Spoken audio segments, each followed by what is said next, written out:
Heavenly Father, thank you for again allowing us to come together in your name. As we go forth with this meeting, give us the guidance and the wisdom to always consider what is best for all of our citizens of our great city, not just a few. We pray to protect those that are in the path of the Gulf Hurricane Idalia, and ask that you give comfort and strength to those that have suffered so much in the recent fires in Hawaii. In your precious name we pray. Amen. Amen.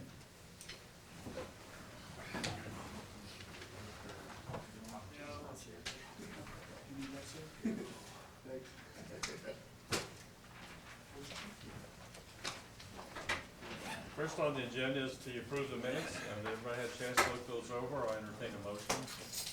Motion to approve the minutes. Motion by Glenn. That's at 8/8 and at 8/14. There's two different times. It's from the Board of Public Works combined, and also, okay. Motion to approve both. Motion made by Glenn, I'll second the motion. second by Steve. All in favor? Aye. Opposed? Passed. Also, the approval of the claims. Entertain a motion for those if you had a chance to look at those over. Make a motion to approve the claims. Motion made by Tim, Second. second by Jose. All in favor? Aye. Opposed? First on the agenda, we have a visitor from Du Bois Strong, Ed Cole. You're up, Ed. You can stand at the microphone over there if you want, or the podium over there. We'll give Okay. you a minute and a half. Minute and a half, that's all we need. Just- It'll probably take me that long to pass out the stuff. I've got a couple of handouts. There will be a test. No, I'm kidding. If you just take one, oh, sorry. Right. Here, you may need it. Get the meeting then. We try to utilize all of the resources. So, Recycle. Hey, guys, So thank you. Curtis, please, actually keep it down a little bit so we can listen up. Speak up here.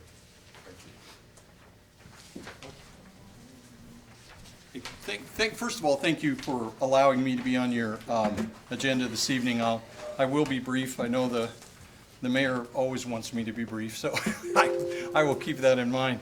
Hey, we try to come at least once a year to just kind of say what we're doing with the money that you give us. I mean, you allocate money to Du Bois Strong, and we appreciate it.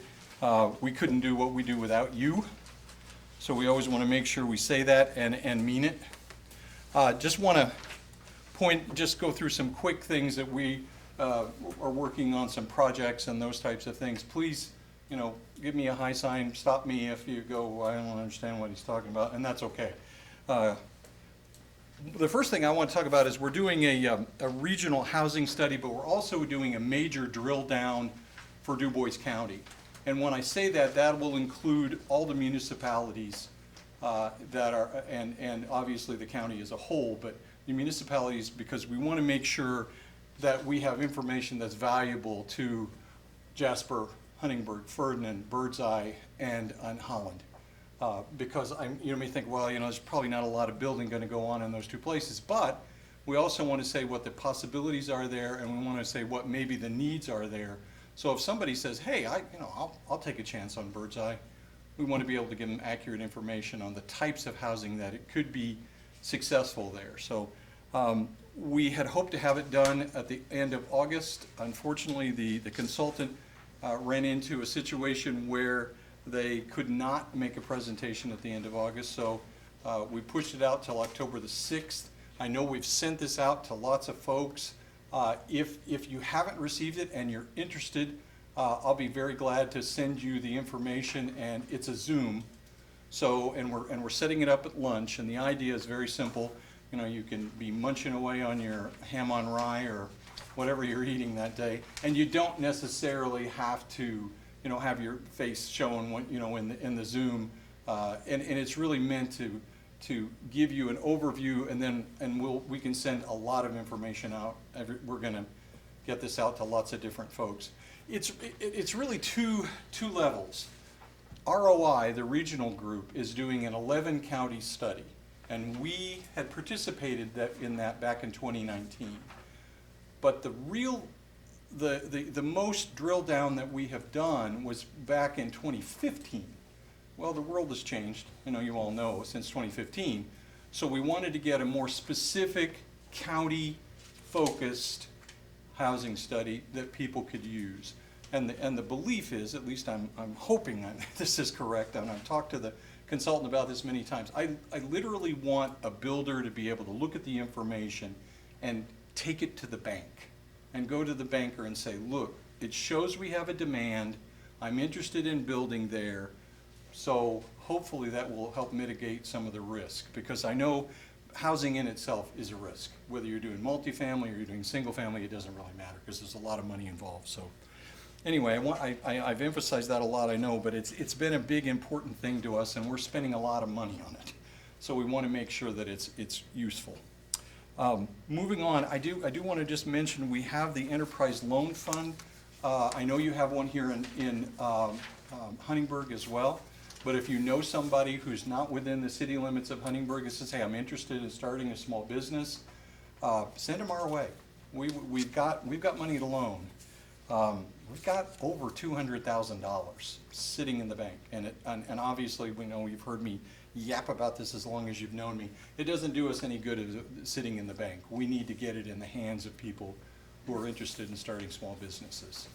So if you know somebody, again, outside the city limits of Huntingburg, because we don't want to compete with the city of Huntingburg on the loan process, but anyone that's outside in the county, please send them our way. We'd love to work with them. Tom, let's go on that. I don't know, Go Tom, ahead. have we loaned out all our funds? Or do we? We've loaned them out, but they're coming, they're back. They're back. I'm gonna say you really wouldn't be competing with us. I mean, Wouldn't we? Okay. I mean, I It's don't. not terribly, I don't think. I mean, we've got 120,000. You got it. Okay, cool. We just want to make sure that, anyone that you know, and you know better, quite honestly, would probably know better than us, that you can work with. But we are very willing to work with anyone that is interested in starting a small business. All about it. Moving on, there's a part of the handouts, there's the real colorful one with the cool sunrise or sunset. I'm not sure which one that would be, but with the pumpkins on it. That is the culmination, and I'm just giving you the hors d'oeuvre because the other thing is like 175 pages. And you would probably want to read it if you were having trouble sleeping at night. But this is the shortened version. The value of this is we've been working on this for about 2.5 years. We've had starts and stops and things with COVID. What it is it's called the Rural Economic Development Model. We know that agriculture is a huge player for us in Du Bois County. And for us to just kind of go and think, okay, well, the only thing we're going to focus on is industry.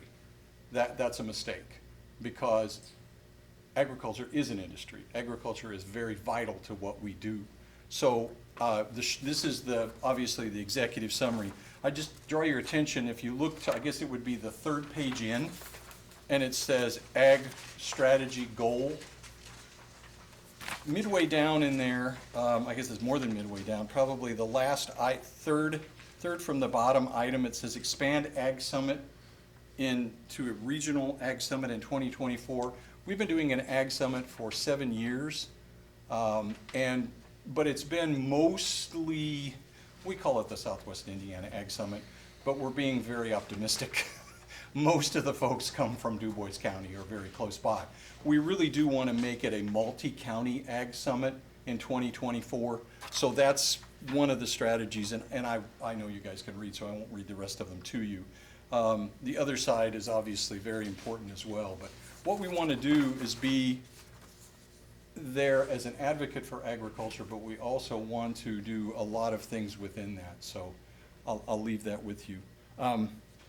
Moving on, one of the things that we have done, and I know it's been one of the showier things we've done, is the workforce relocation program.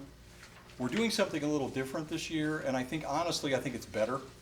We're working with employers, and if an employer wants to hire somebody from out of state, bring them in, where there's no tax dollars involved. It's Radius Indiana is working with us. They will put up essentially $4,500 to get that person to come from out of state in. The person coming in gets half of the 45, and I'll explain why it's a weird number in a minute, because we've been doing 5,000. 4,500 up front. When they first get here, they first moved here, they're established. The second year, or the anniversary of them coming, then they get the other half. The reason why it's employer focused is because the employer pays $1,500 and Radius Indiana pays $3,500. Now, you're still going, okay, well, that's $5,000, and where's the other $500 come from? Because I know you, Jeff. You're all, wait a minute. I'm waiting for it. You're waiting for it. It's like drum roll. The other 500, the other 500 comes from, you're a new depositor if you move to our county and you're a new depositor with Springs Valley Bank. They will put $500 in to a new account for you. Now, there's some strings attached, which you can imagine, but it does equal out to the 5,000. So I know you were looking at me. I know you, Jeff. You're funny. You're like, wait a minute, your math's wacky. So anyway, moving on. But that's one of the things we're trying to do, because we know that sometimes employers have trouble, especially when they're looking for an engineer, or if they're looking for somebody with a highly technical degree, or trying to get them, because people think, oh, it's rural and all of that. But once they get here, they realize what a good place we live in. Moving on. One of the things we've been doing, and that's the other colorful handout that I gave you, it is the executive summary of the child care study that we did back in February. And we've been, we're part of a 7-county group that's been brave enough to take on child care. And of course, I know you all know, sitting there, it's multi-layered. There's lots of issues with it. One of the things that I can tell you that was probably the most gratifying beyond the study itself, because obviously the numbers show that we need more child care, and the more affordable, the better. But back on last Wednesday, right, yeah, last Wednesday, we had, the 23rd, we had legislators, we had Mark Messmer, we had Steve Bartels, we had Shane Lindauer, and we had Cindy Ledbetter, who is leading a study group of childcare on the state level, to come in before us, and we talked. It was really just a conversation. It really wasn't meant to put them on the spot, but we had childcare providers, and we talked about a variety of things that are affecting the cost of childcare, the difficulty for the providers to provide the care. It was really well done. I was very pleased with it. I think, based upon the focus of the state legislators, we are going to see some changes in especially helping employers with childcare, because the biggest problem for employers, obviously, is that they can get the people there. They need to be able to make sure that there's some sort of partnering with the state or whomever, and there's a lot of working parts with this, on trying to buy down the cost of childcare. There's a model out there, and I can only give you the 30,000 point view of this. It's called a tri-share program, and they're doing it in Michigan, at least on a trial basis. The employer pays a third, the parents pay a third, and let's see, employer, parents, and then state. So it's a way of trying to break it down so it's more affordable. Now, I don't want to pretend I have all the answers where all the money's going to come from, because that's obviously the key to all of it. But that's one of the ways that people have been looking at this. I think Kentucky has a trial program of the same type of thing. So the idea is, how do we make it better? I mean, and I don't know. The thing to me is, I just don't want to do any harm. I don't want to make it worse. So we want to try to make it better, however we can do that, whether it's the cost, or it's the access, or it's the regulation, or however we can make it better. So anyway, I think you get it. Tour of opportunity, last comment. Tour of opportunity is something I think I've talked about before. This year we're going to bring together about 600 ninth graders at VUJ, get them out on buses, and they go to their chosen career paths. Well, what that means is they have filled out a survey before that date, which is October 11th, and said what their preference is. They're interested in banking, finance. They're interested in automotive repair and that type of thing. So we get them out to, we use about 40-plus businesses, OFS here, goodness, lots of them all around the county. Agriculture, as you can imagine, trades, we have different things set up for the trades, a lot of demonstrations. The idea is to give them exposure to the types of vocational opportunities there are right here. How do I get a job? You don't have to leave Du Bois County to have a very productive life, which you all know. And we want to make sure we emphasize that. Whether you go away to college, you can come back here. Whether you go to trade school, you can get a job here. The idea is we don't want to keep sending everybody out of Du Bois County and then trying to figure out how we get them back. So the idea was to say, look, there's plenty of jobs here. This is part two. The freshman tour is part two because in the 8th grade they do what is called the career cruise, and the employers come to them and they go around to the different booths and interview the employers. So we feel like we're giving them a good foundation of what do I want to be when I grow up. So that's all I have, unless you want me to yap some more and I'm good at it. Any questions for Ed?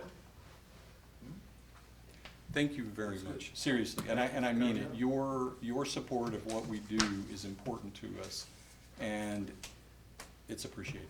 I will say this, being on the board for Du Bois Strong and the meetings and things going through there, they've got a marketing person that's awesome as far as promoting Du Bois County per se, that type of thing, as far as on the different social media sites, which I'm not familiar with all of them, but the percentages are pretty astounding, the fact that, you know, how much it's improved since she's come on board, so I will Yeah. give you credit and kudos Oh, for that. thank So, you. Yeah, thank we're- you for coming though, I appreciate it. You know how many people we've actually relocated to the county?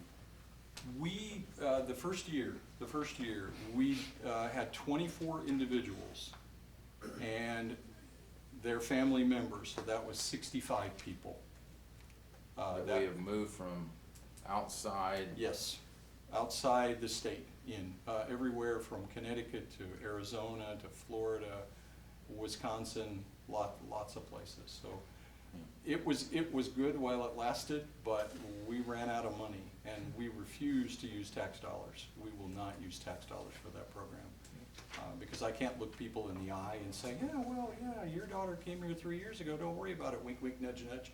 You know, that's not gonna work. So how we did it the first year is we worked with a community foundation, essentially. That was the major funder for us. Good. But that was a good question, thank you.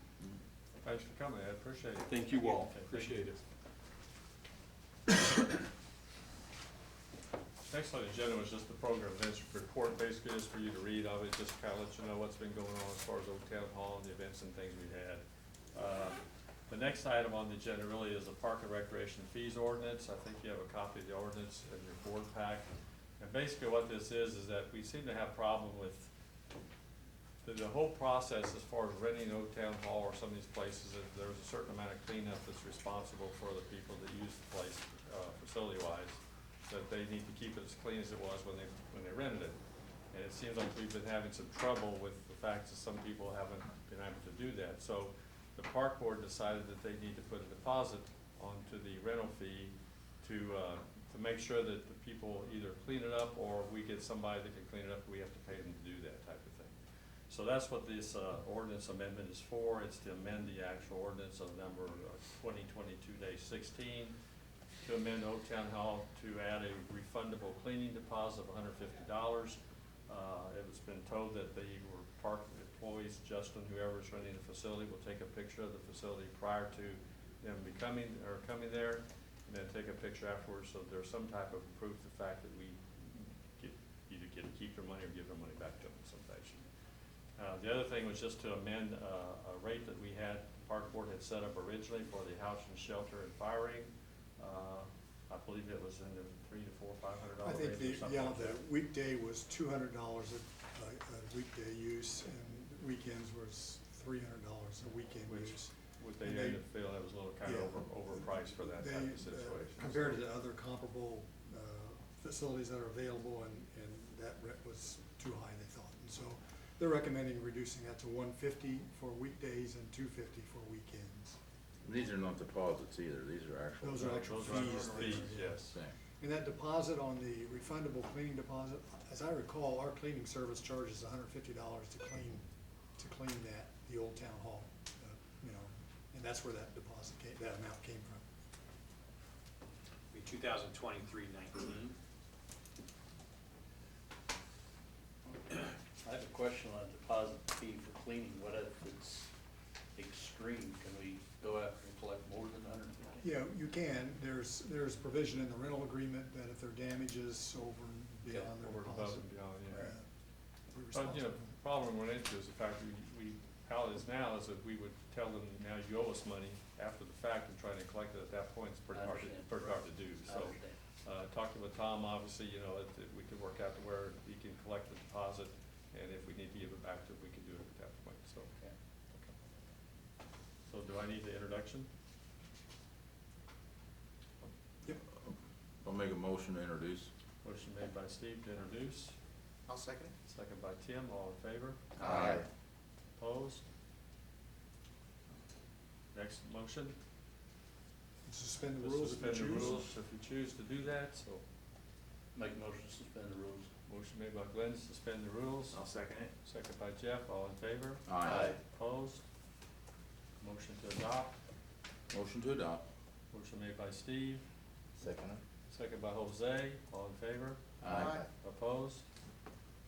So be it. Kissling. Aye. Bounds. Aye. McFerrin. Aye. Dubon. Aye. Ware. Aye. 5 ayes, no nays. Next item on there is the Alasi agreement. I think we mentioned that in the budget meetings today, a little bit about what that was all about, but basically it's a matter of the Alasi and Latino Collaboration Table have come together to form one group. They were wanting to put a Latino center or cultural center in some fashion. Jasper was asking to get it. We probably have a better, so let's just say we have more diverse populations and things here than we do anywhere else.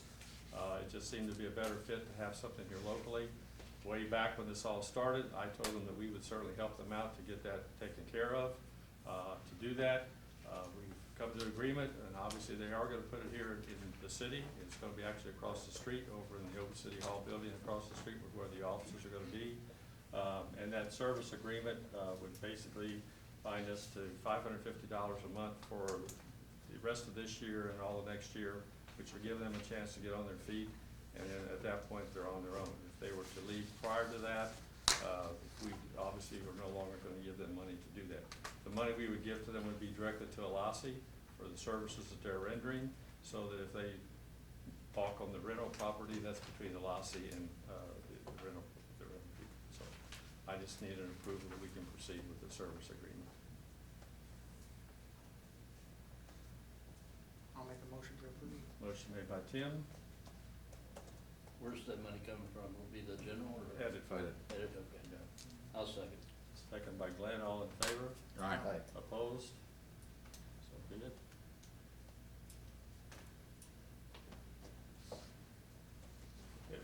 I think we're probably gonna take the next item and move it down a little bit so we can get some of these people that wanted to report on things prior to that time, so we got time to decide what we're gonna do with the rest of it at that point. So, John is not able to be here tonight.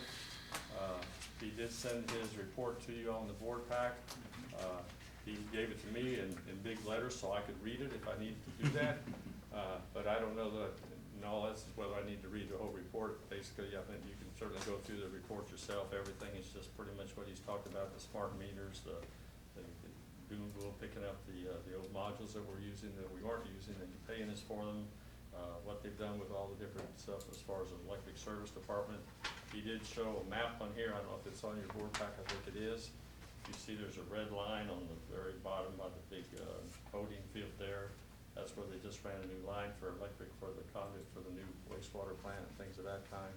So if not, you don't have any questions, I probably can't answer them anyway, but they're there for you to look at, so. We'll come, say they got a lot of these meters installed very quickly. Of course, Yes. they're a little easier than water, I guess. Yeah. So they're above ground and. They don't leak? Well, They yeah, they don't yeah. leak? You can't see them leak anyway. That's right. You can't see them leak. Yeah, so they're not gonna deal with it in the rain either, right? Yeah.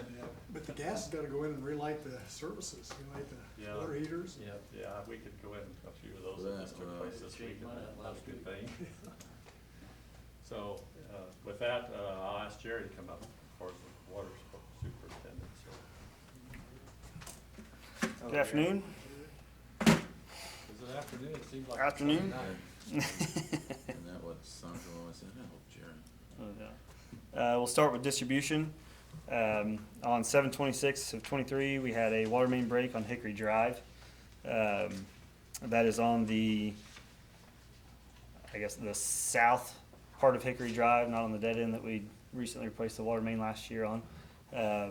So Cast didn't iron. Didn't we just replace that? Just on Hickory Drive on the south side of, is that Oak Street, I believe? So or on the north side, sorry. Yeah. This water You main did break this, is on the north. south side. Yep. Oh, boy. Oh yeah. We'll chase them all over town.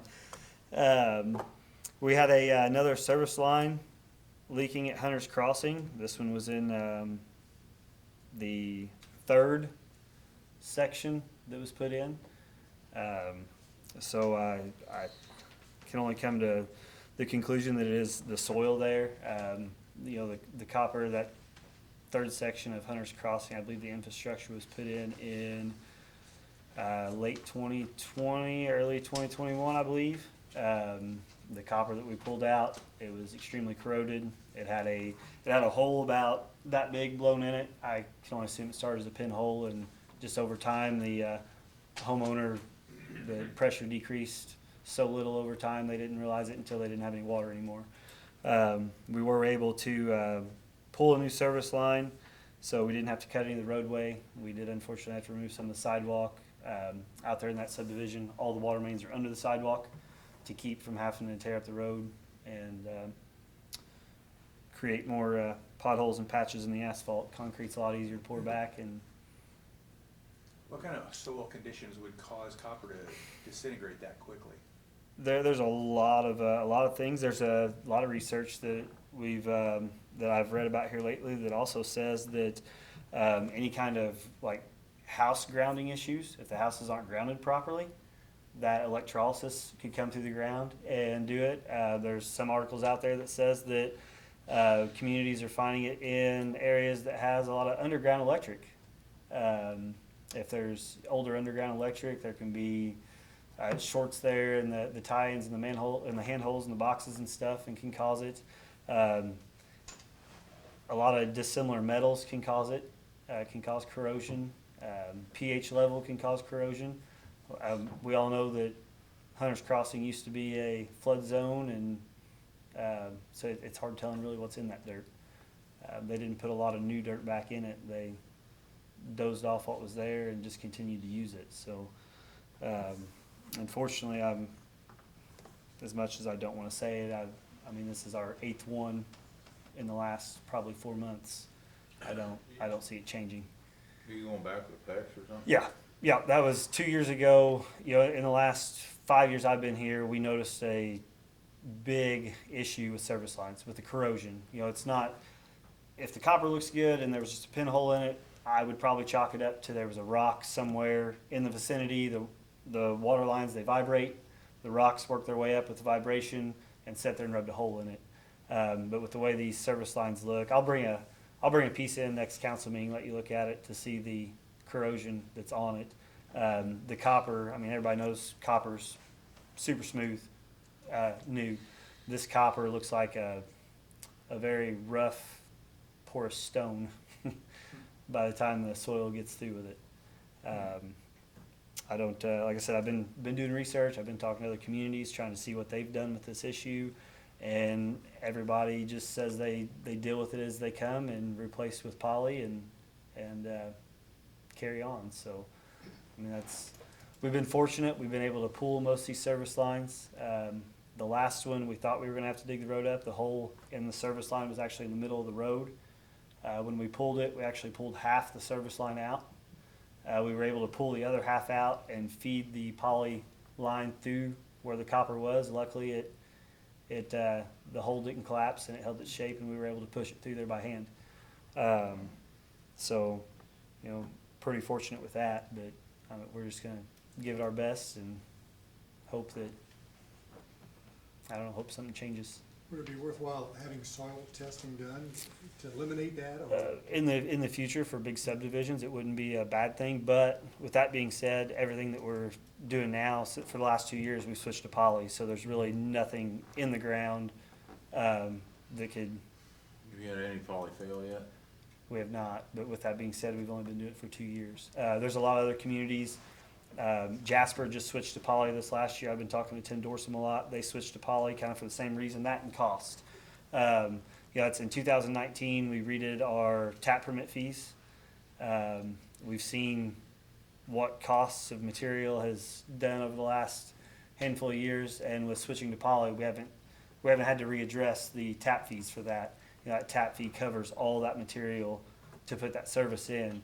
So with switching to poly, the other benefit with that is we've been able to keep the tap fee where it was and not have to, you know, coppers. You got a 100-foot roll of 3/4 inch K coppers, roughly $800. We buy the poly by 300-foot rolls, and it's a couple $100. There's a big price difference there. With soil samples in the future, I really don't know if it would be beneficial to us from that point. We're not seeing it. All of our saddles and everything that we use are brass. We're not seeing any issues with the brass whatsoever. Even the corporation stops and things, before they used saddles and they did the direct taps, they were all brass as well. And we don't see any issues with any of the older corporation stops or anything like that with the soil either. So it's just the copper. Direct threaded? Yeah. You don't have any problem with those? The only problem we have with those is they never got them screwed in very far. And whenever we do have a service line leak or something and we have to turn them off, when we turn them off, they usually blow out of the water main. And then we're digging more with water blowing and putting a saddle, it's a clamp for like a leak, but it has a 3/4 of 1 inch or whatever size, pipe threaded bung welded to it. So we can line it up with a hole and screw a new corp stop into that. Yeah. So there's not too many people that do direct taps anymore. Most of them that do are larger cities that are spec'd out for only ductile or cast iron water main. With plastic, it's not a practice that they use on plastic water mains. So, Is there anything in our system that allows us to identify those leaks? Because they're happening prior to the meter, right? right. So is there anything that allows us to identify that there's an excessive amount of water being used out of a supply line like that? It's kind of hard with the industries that we have in town. Anytime we do have a water main break or service line leak, we always go back to that day and look at the water that's pumped into town to be able to figure out how much water loss we had. But not to point anybody out at Far Best, they use just as much water as our whole community does in a day. Sometimes they're up, sometimes they're down, and it's hard to, without getting into the nitty gritty and getting into the meter readings and everything else, it's equivalent to turning your hose on and walking away. right. Your garden hose on, and they're turning on the hose the size of the stable. Yeah, yeah. That new meter pit they put in, it's an 8-inch vault, but they've got a 10-inch main line that runs all the way around their building. They're moving some water. They're roughly, with that new building expansion, we've seen over a 400,000 gallons of water a day increase in their water usage. It's huge. So unless we find something, to answer your question, unless we find a water main break, it's not something that we can really figure out, to be honest. I'm sure there's somebody that has a calculator and a pencil that could, but we don't. I don't say we don't look into it that much, but it's not something that we focus on. Okay, thanks. Other than that, we had 2 new services installed at Hunter's Crossing, and we had one on South 75 West at the end of 1st Street. We have our transmission main that runs out there. They're actually outside of city limits, but we are able to place meters out there in our right of way. And it's the customer's responsibility to get the easements to run through the property in order to acquire that water. They've been on well water for years. They've been having issues with their well, and fortunately we were able to provide them with city water. So the guys did that last week, and they're extremely thankful for that. So the east 500 block of 2nd Street, we've been working on that. While we're working on the water main breaks and the service line installs and everything else that we do day to day. That water main is installed. We do have bacteria tests. We took them over today. So tomorrow those should pass, and we'll start. There's only 3 services on that road, and then a fire hydrant. We wasn't able to set the fire hydrant right away due to the temporary water main. But once those services passed, tomorrow we'll get all that set, and then we'll be moving to the 3rd block, the 600 block between Van Buren and Washington to finish out that 2nd Street water main project. It's been going great. Guys have, I tell you, they're some workers. There's a lot of days they continue to work without they don't want to take lunch break because they're in the middle of something and keep going. They know it's theirs to take, and a lot of times they'll skip it to continue on. It's a project and a job they're passionate about, and they want to get the work done for the community. So I can't. Still working a while ago when I drove like 10 after 5. Yeah. Still down there on 2nd Street. Yeah, they do. They really do. I couldn't ask for a better group of guys when it comes to their commitment to the community and to the water department. Were they able to bore under the brick sewer, or? So we did meet with Kelly out there on that. What we ended up doing with that is we pulled the old water main out, and we used the hydro excavator, and was able to. We dug with our mini as far as we could, but with that storm structure being so large, we couldn't get all the way under it on both sides to meet it. So we were able to use that hydro excavator to go ahead and excavate out the rest of it in order to get our pipe in there and our separation. And then we flowable filled that from both sides, so it'd flowable fill any void that was there. So worked out way better than what we imagined it could. How close to Washington do we have to get? We will be out of the paved intersection. Whenever we did that intersection, when we killed that old water main in Washington Street and we redid that tie-in, we laid our pipe out of that intersection. So we anticipated that. Is that main on the north side of the road too? It is, yes, yep. Pretty much almost the All the same way down. place as they have been from Main Street. So, and I did include some pictures in board pack. There's I haven't got to it yet, but the water towers. But there's some of that pipe in there, and you can see they cut some of that pipe in order to get it out and be able to manhandle it. But you can see where that cast iron has actually separated, and there's rust in there between it. The holes, I think there's one picture in there that has a hole that you can actually, a round hole. That wasn't put in there by a machine. We're using a mini with a flat cutting edge. That was them cutting it and pulling it out, and just the water pipe being dewatered and everything shrinking up.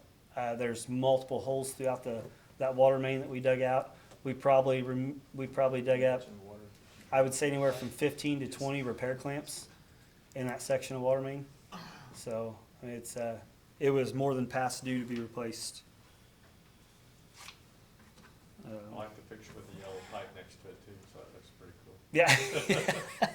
Yep. Yeah, we'll have the big pipe move here coming up here in the next few days. So if anybody's Let us know. wanting to lend a hand, well, I think last time we had 14 city employees moving that. So it's great to see everybody come together and help out with stuff like that.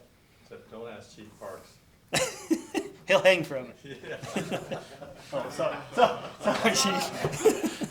Don't I say that, I'm sorry. I apologize. Yep. From there, we had a water main at 6th and Columbia. We found that water main on 731.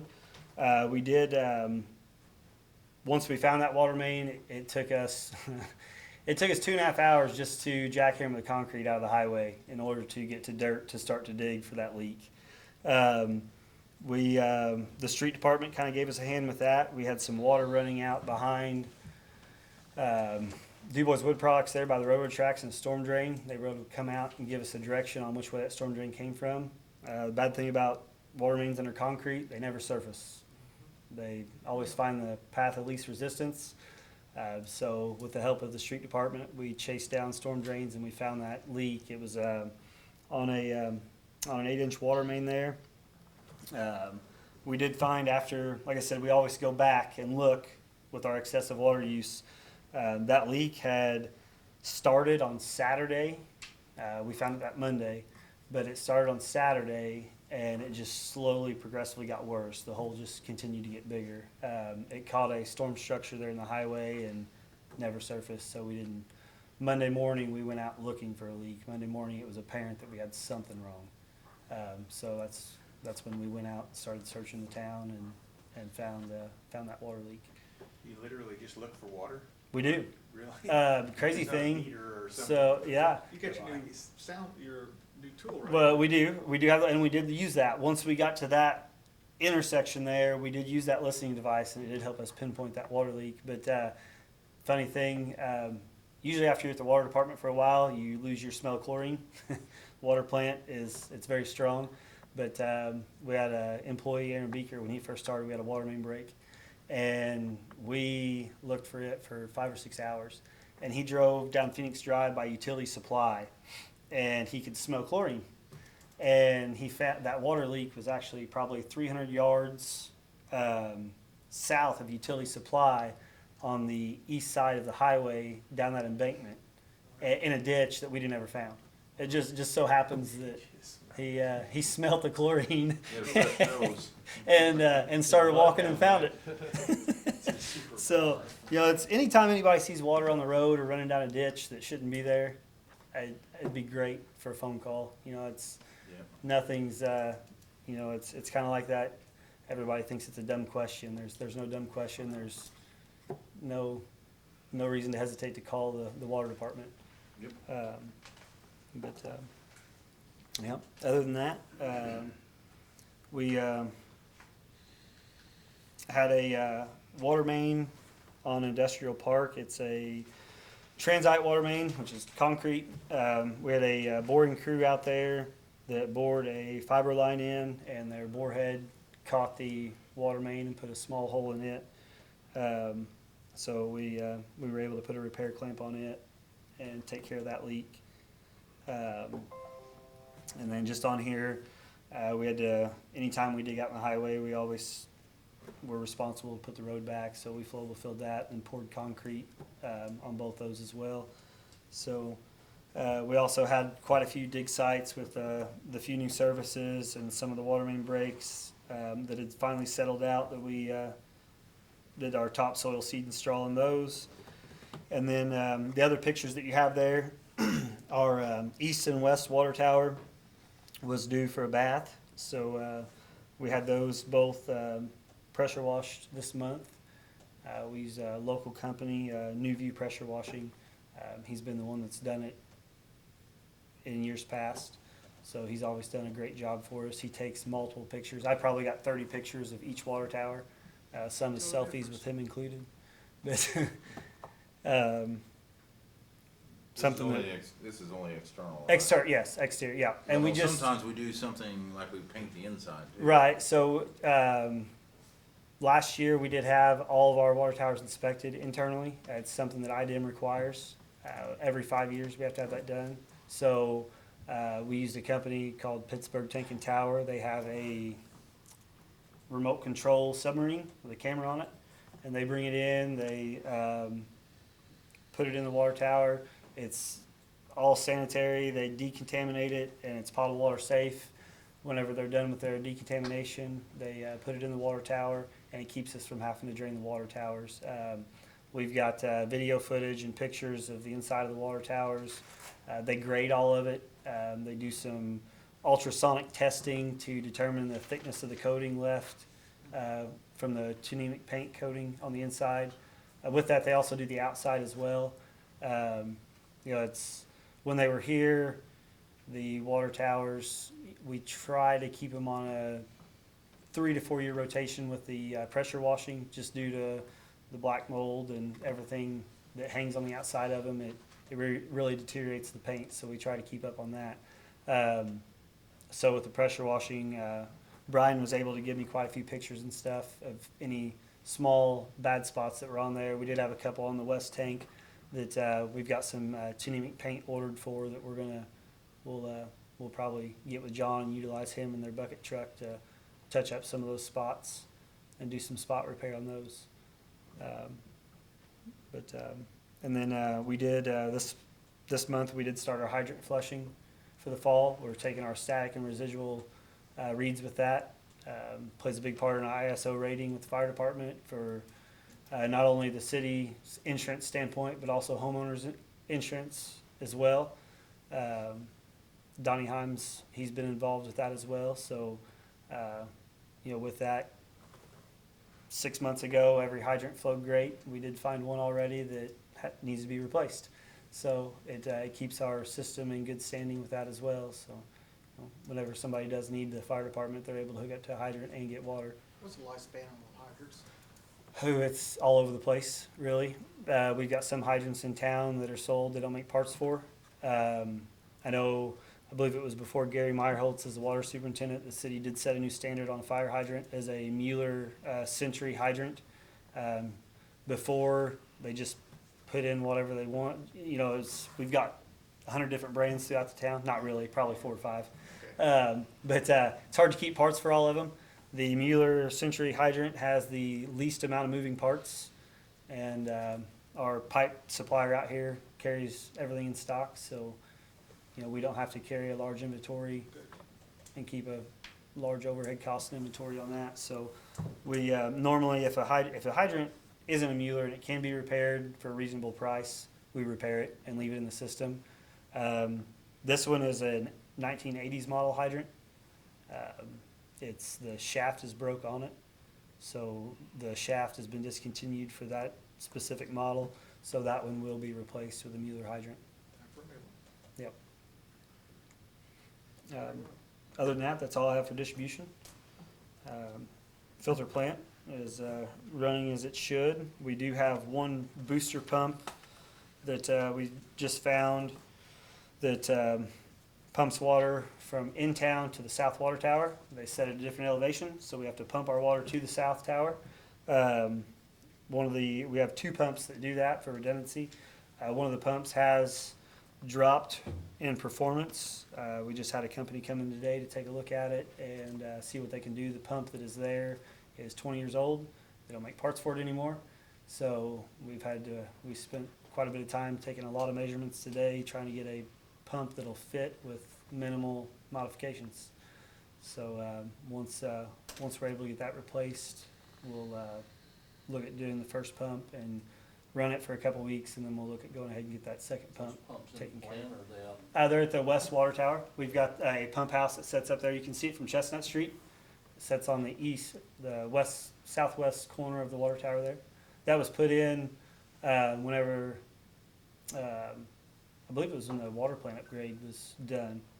I guess the south water tower was put in at a 750,000 gallon capacity because there was talk of that south side of town being developed by Huntingburg Elementary. That development never took place. Ever since that tower was, ever since that tower was installed, we've had to bring that water back to town every day. So we're constantly bringing water from the south tower to the east and west into town, and then pumping fresh water to the south tower in order to keep our chlorine residual there for our disinfectant. The pumps aren't only there for that, but without the pumps, we can't get water to the south side of town.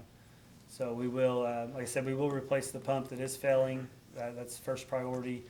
And then once that new pump's installed, a few weeks after that, as long as there's no hiccups with it, everything's running well, then we'll pull the second pump.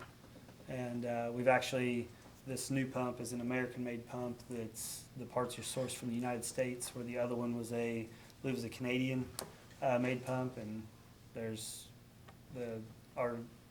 two of the suppliers we get pumps from said that if the parts wasn't discontinued, they'd be hard to get across state lines. So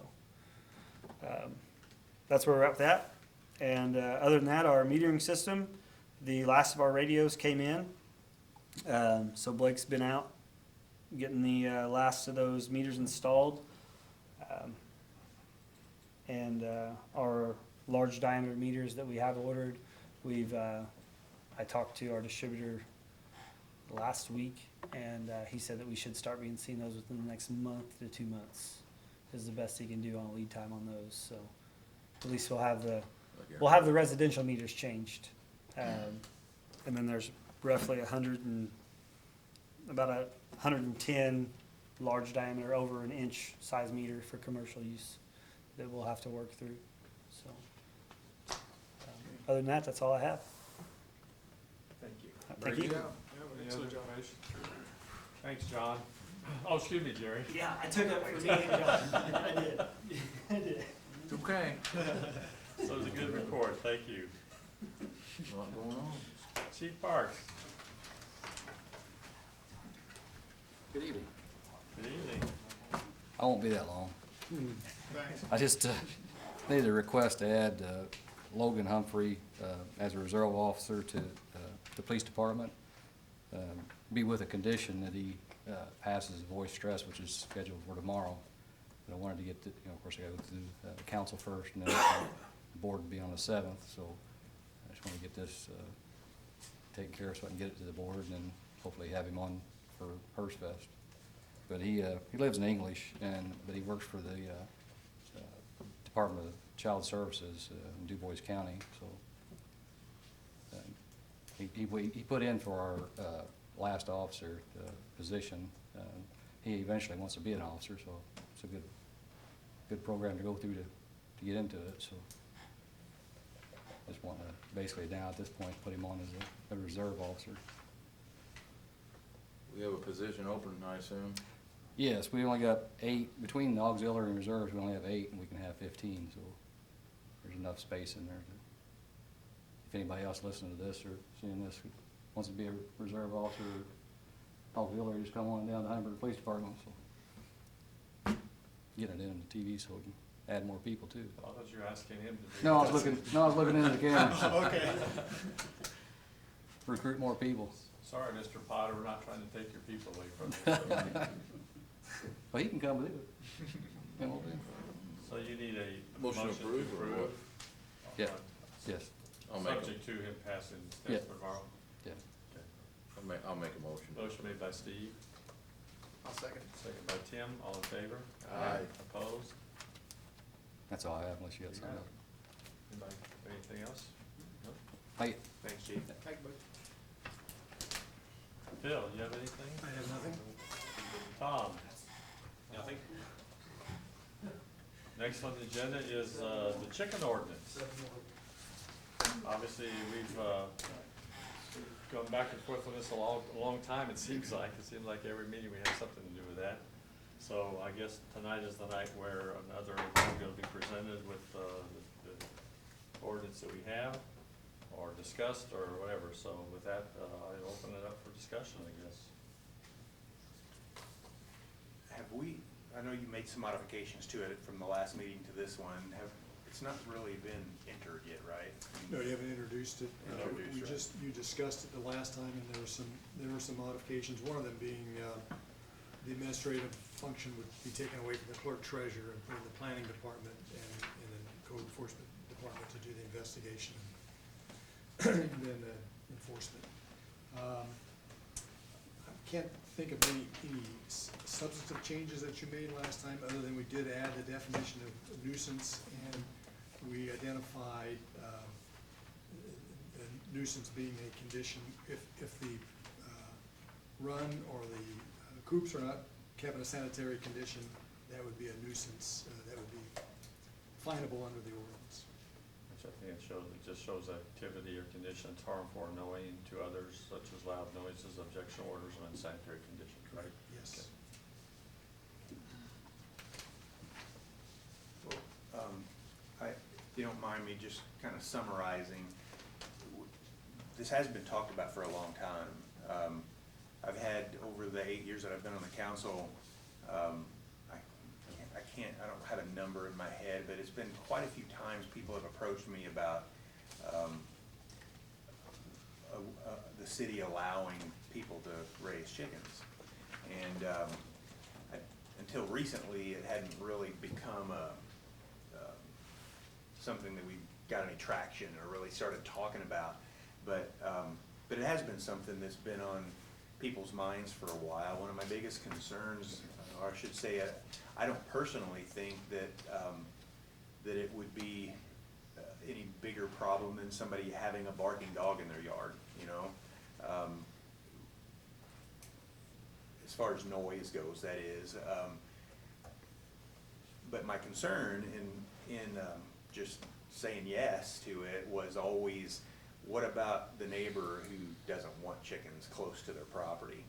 And of course, there's always been a concern about smell and noise and all of that. I don't think the noise is an issue, since the ordinance clearly states that there's no roosters allowed, and there's restrictions on how close it can be to the property line.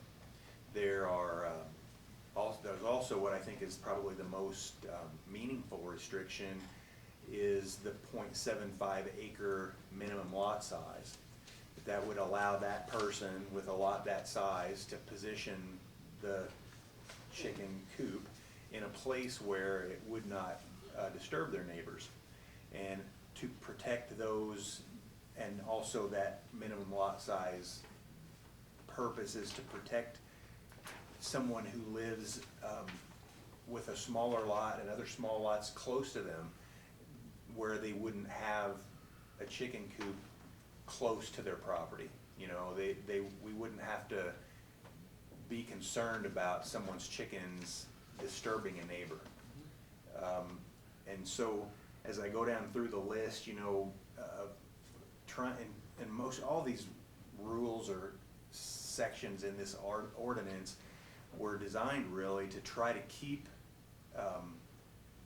the peace, you know, to allow it, but also in places where there's just not room on a small lot to put a chicken coop and keep it from being a nuisance to a neighbor. We've tried to word all of this to make it possible for some, but make it to where, of course, those who don't want that close to their home don't have to deal with it. And so I think if you go through the ordinance and really read it and understand all of the lengthy consideration that the council has put into this, the chicken committee that was formed and spent a lot of time working on this, the amount of talk and thought and research that Tim specifically has done, as it's written, I feel comfortable approving it. I feel like there's enough restrictions in it that it will allow some to do it, and maybe in a few years, if we've not had a lot of problems, a lot of complaints, which I'm gonna ask our code enforcement department to keep a record of the number of complaints and the number of issues that they see with this, so that we'll know in a year or two or three, at some point the council can entertain this topic again, and be able to decide if it's working, is it something maybe we should loosen some restrictions, allow smaller lot sizes, or maybe a few more chickens, or something like that, to open it up to a few more people in town. But Tim did some research, and I think it was just using the GIS mapping that showed that there was 109, I believe, properties in the city that were 0.75 acres or larger. So it's just starting with that one particular number. I don't know what percentage of those people are gonna say, oh, great, I can do it, I wanna do it, and I'm gonna do it. But what if it's 20%, 25% of those people, which I don't think it'll be that high personally, but if it were, you'd have maybe 20 or 30 people on the high end that were able to do this. So I don't think it's gonna affect too many people. I think because of the lot size, it's gonna stay away from most people's neighbors that do decide to raise chickens. And then we can come back and we can take a look at it again down the road and just see if maybe we need to loosen the restrictions a little bit, or maybe we need to tighten them up, or vote to do away with it altogether and go back to the way it's been for all these years. So I see our code enforcement people are gonna have to deal with, regardless of what the outcome of a vote this evening would result in, the code enforcement department is going to have to deal with telling considerable number of people that they are in violation either of the new code or of the old code, maybe of both, you know, that have had chickens in violation of the existing ordinance and would not be able to keep chickens under the new ordinance. There's gonna be a period where the code enforcement department's gonna have to address that problem of notifying people that they aren't allowed to have chickens, whether it be under the old ordinance or the new one. One way or the other. But I feel like as I look at the way it's worded, reading it over and over and over, trying to think, have we thought of everything? I feel comfortable with the ordinance as it currently is written, and will feel comfortable voting yes for it. But I would like to hear other comments, other suggestions or whatever. We focused real hard on neighborhoods, houses in general of anywhere in town. And that was the biggest concern, is if we can make this work, what's the best thing for it? And 3/4 of an acre was popped up. An acre was even brought up, no smaller than an acre. And I said, well, that's gonna eliminate a lot of people, even more. So we thought, well, 3/4 of an acre, that's 32,676 square feet. That's a good sized lot. And with the suggestion of 25 feet from the property line to bring it in, away from the side of the yard would help out too often. So with that being said, I mean, we worked long and hard on this. Like I said, we went back and looked at other cities and took the suggestions that they had on their ordinances they had to put it on ours to make sure it worked. And I tell you, we're gonna have one of the, to me, my personal opinion, is one of the better ones, more restrictive than a lot of them. So I think this would be a good guideline to start out with. Like Jeff says, if it'll work, that'd be great. If it doesn't work, we'll come back and look at it again, you know. I got a feeling, you know, the ones who are serious with this stuff will go along with keeping the pens clean, a nice attractive building, hopefully a coop to keep it in instead of using tarps and pallets as chicken coops. And I think that's not what we're here for. You know, I mean, we're here to regulate that. And I think, as Jeff said, you know, I got dogs 3 houses down that sit there and bark halfway through the day. And if they were chickens in there, I wouldn't probably even know they even had them, you know. So, that being said, I have to go ahead and also support what we all came up with I think when we come to that point. Yeah, if I can add too, I think in the research that you had done and provided to us, this is not a new idea. It's not like we'd be the only place around that does it. Jasper allows chickens, and many big cities do. Surprisingly, Indianapolis does.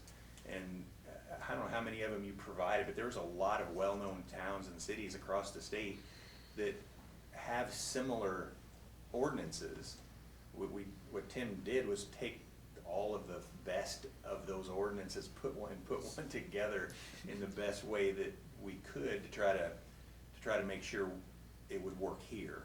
But again, I guess all I'm trying to say is it's not a new idea, and a lot of places have done it, and the ones that we've talked to are like, well, we don't really have any problems. You know, it's not really an issue.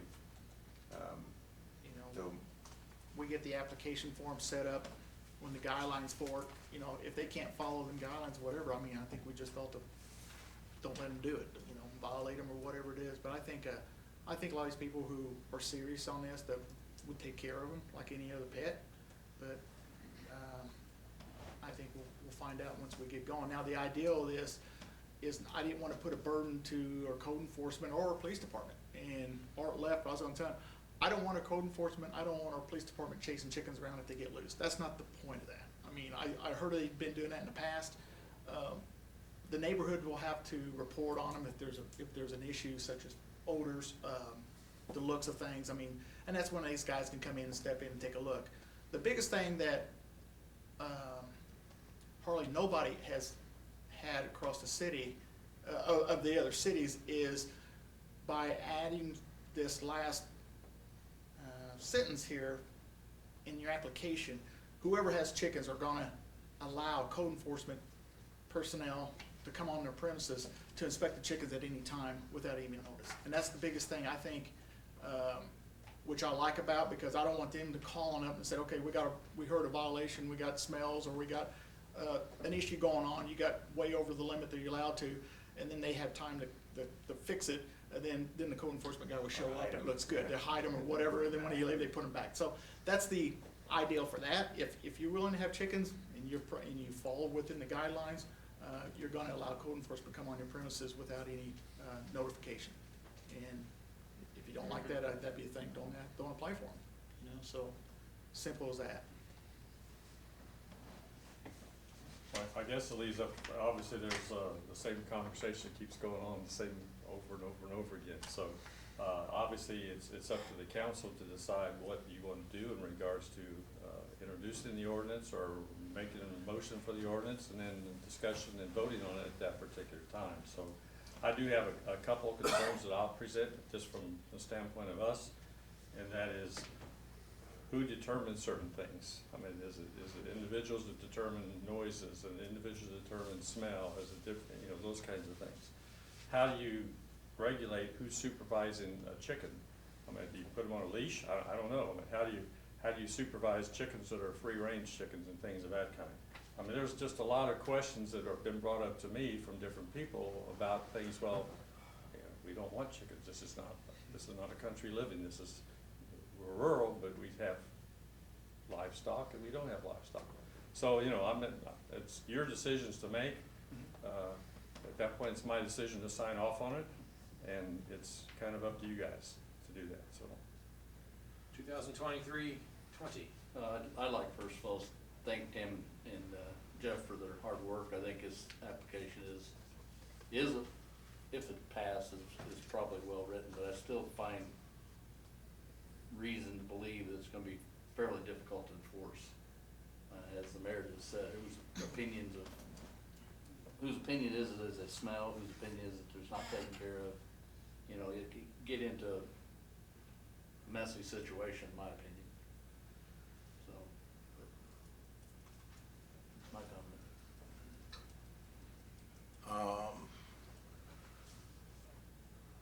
I'm of a similar viewpoint. I find it hard to regulate. I don't question Phil's understanding of the law, but I question the fact that we're using a large lot size that basically we're making it very restrictive. Only a select few citizens will be even offered this because they have to own 0.75 acres, and I don't own that in any way, shape, or form. So, and it basically, I think there's a tremendous amount that's going on here. I think I have to think that a lot of the original municipalities and towns and things that actually have chicken ordinances, I would think they're quite old. I don't know that I don't know if they're probably not done in this decade anyway. I think a lot of this has been grandfathered in. You're allowed to have 2 of anything in Jasper. I don't know how long was the last time they looked that up. I don't know if that's been amended since the dawn of time. I don't know. We are an agricultural, we are rural. I'm not against chickens in any way. I've owned them personally. I've raised them when I was a kid. But I don't know how you're gonna enforce it. There's just so many, it says you can go on the property anytime, but there's just so many things, and interpreting, okay, you can't have tarp, you can't have a textile, what's a textile? Is that a fabric? Is that, it's just really difficult. I just think it's a lot of effort and infrastructure put into this when it's only gonna be maybe 100 households that even have the ability to do this legally. And I think I'm not sure it'll be construed, correctly. As hard as we try to purvey that this is you have to follow all these rules, you know, I think it's gonna come out that, okay, you can have chickens in Huntingburg. They just approved the chicken ordinance also, and I think it's gonna create more work for the code enforcement people, based on people are gonna do it without asking. They're gonna do it and ask forgiveness, not permission. That's just, you know, and they're already doing that. Well, You know, that'd be not just in this, but other things. Subject to fines, penalties after that if they do that. If we approve So- this tonight, I mean, I was gonna work with Paul about the application and show them, let them fill it out. Let them come in and show them how big a lot size they are. It's right there on the GIS website. You know, it tells you how big a lot, it's a yes or no question, answer. And, personally, you know, if somebody wants to come in, show them they follow the guidelines of this and they ask them to come out and look at it, they sign it off, it's good enough for them, there you go. It'll be fine, it'll be accepted. Now, if they come back and find they got 20 chickens in their little coop that they're not supposed to, that's obvious. If they walk up to the cage and smells like the odors from it, that's obvious. You know, and that's where we give our code enforcement, I think they're mature enough and understand enough to say, hey, this is a nuisance, this is crazy. I give them that ability to do that. You know, I think they know. I don't disagree, but you just said, well, they come up and they smell it. We just found out half his guys can't smell chlorine, okay? I mean, that's sort of a judgment call. And I appreciate what you've done. You've got a lot of effort in this.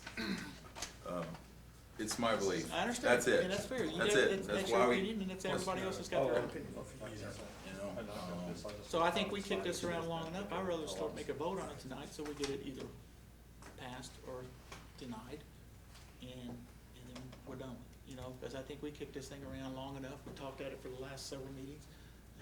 We modified it, and, so I don't think there's a reason to continue it on to another meeting to see what the public thinks. We've done it enough, I believe. I agree with that too, so.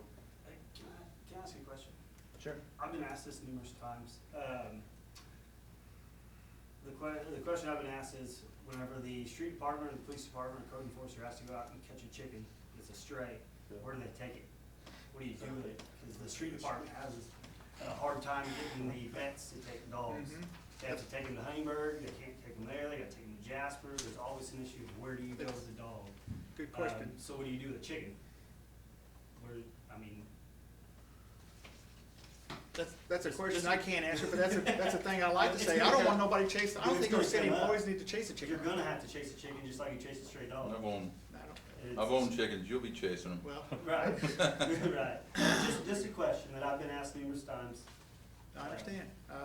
That's one thing. I don't, if they wanna chase and put it in a cage and put it somewhere, I don't know. That's a good question. If they wanna take it down, put it next to the cage where, or possibly where it came from, But then you gotta feed and water it and. no, that's what I'm saying. I don't think it's our city's right to go around chasing chickens around if they get out of the cage.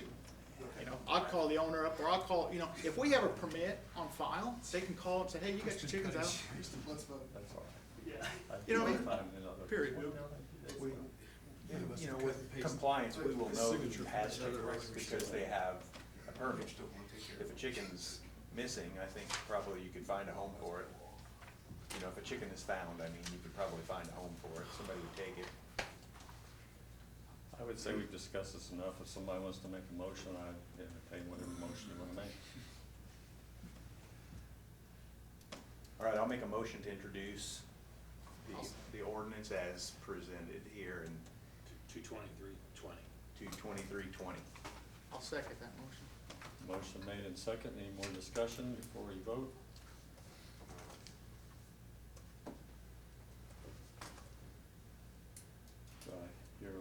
or against, whatever? I'll make a motion to approve. Well, We have to, we introduce vote them on the first. introduction. All in favor of the introduction? Aye. Aye. Opposed? Nay, aye, nay, whatever. Okay, I didn't hear, I didn't hear everybody. You wanna do a roll roll call? call? Do a roll call, that's easy. Kissling. Nay.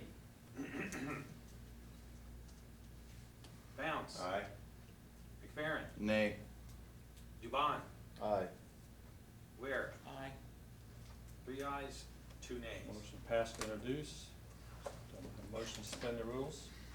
That would take unanimous consent to suspend the rules, otherwise you can hold it over and consider it for final adoption at your next meeting. Since we got a split vote on, see how we do. Can't do it. Yeah, I would be surprised that you get unanimous consent, but you might. So is there a motion to suspend the rules? Make a motion to suspend the rules. Motion made by Tim, I'll second it. second by Jeff. Roll call vote. Kissling. Nay. Aye. Oh, wait. You can say my name. Bounce. Bounce aye. Yeah. Aye. McFerrin. Nay. Dubon. Aye. Ware. Aye. 5 ayes, 3 ayes, 2 nays. Or three You're yes. not used to nays, are you? How about yes, how about yes and no? All right, so next, Phil, at the next meeting, It where, could be brought up for final adoption the next meeting. okay. Yeah. Now And that- final, it just takes a majority vote to approve it. And then it's subject to, of course, the mayoral veto. And then you'd have to override that by 2/3 if that should come about. I will be doing it online. Is that possible? I can vote online on it? If an ordinance that establishes a penalty, you can't. I That's can't, not I something won't be that, able to make the next meeting. so, you could, it doesn't have to be considered the next meeting, it could be tabled to a future meeting. Okay. We'll just see how it goes. So right now it's tabled, is that correct? It's, yes. It's basically No tabled. further action will be No taken on further action tonight. will be taken tonight, okay. Very well. Okay, We brought up at a future meeting. yes. Right. With that, is there anything else from the council? Anything else from the citizens? If not, I entertain a motion. Motion to adjourn. I'll second that. I'll bring it, okay. Okay, we have a motion to adjourn, all in Yes. favor? Aye. Before we do, don't forget Latino Fest this weekend. Nay. Tim and Jeff are both gonna be in the Dunkin' booth. At least that's what they said. Really? Don't wear that Speedo, Jeff. I appreciate that.